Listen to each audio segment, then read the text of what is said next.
Have you ever felt like you can't remember something, or as soon as you're asked a question, your mind goes blank? Maybe the answer is on the tip of your tongue, but you just can't seem to get it out? Well, this is just a glimpse of how 5 million people in the U.S. live with Alzheimer's every day. Alzheimer's disease is a common form of dementia believed to be caused by changes in the brain, characterized by memory lapses, confusion, emotional instability, and progressive loss of mental ability. Alois Alzheimer discovered this disease when he met and tracked a lady named Auguste Dieter. He tracked her life until she passed away in 1906. After what he studied from her, people started coming out with the same problems and began being diagnosed with Alzheimer's disease. But why is all this happening? Let's take a look at the brain. There are a few differences between a normal brain and a brain of an Alzheimer's patient. An Alzheimer's patient has a smaller cerebral cortex. This is why things like thought, attention, and awareness are affected. The hippocampus is also smaller than a normal brain. With the hippocampus being smaller, it directly affects short-term memory, long-term memory, and spatial navigation. Another difference is that a patient with Alzheimer's has larger ventricles in their brain. When the ventricles become enlarged, this allows more cerebrospinal fluid to accumulate in the ventricles. With the extra fluid, this can lead to normal pressure hydrocephalus.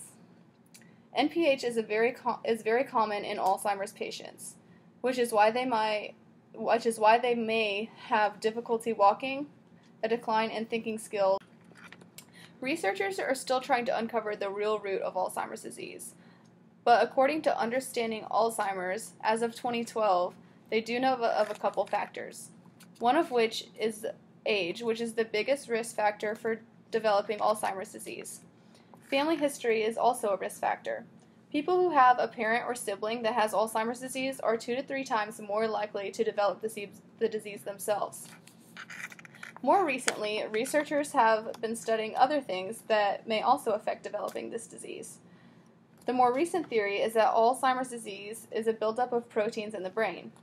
The two different types of proteins are plaques, which is a buildup of beta amyloid in the spaces between nerve cells, and tangles, which is the buildup of protein tau in the nerve cells. But what makes this so difficult to back up is the fact that researchers can't detect the buildup until an autopsy is performed, which is too late. Some researchers say that this is hard disease to follow because it's so complex and the onset can happen so rapidly that doctors can't keep up.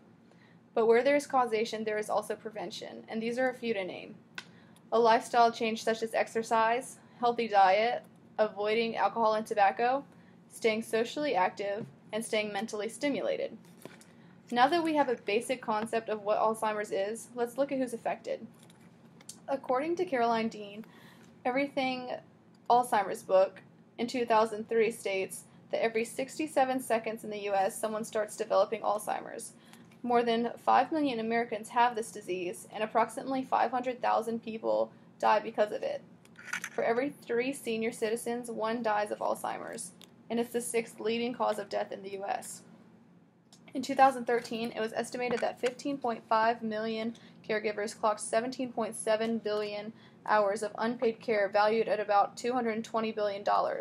In terms of getting paid, that would be right at $13,000 per caregiver. Now that it's clear, some of these numbers are pretty staggering, so let's narrow it down even more. In Virginia, 11% of seniors have Alzheimer's. By 2020, that number is set to increase by 15%, and in 2025, it's set to increase by 46%. In 2010, nearly 2,600 people died from this disease.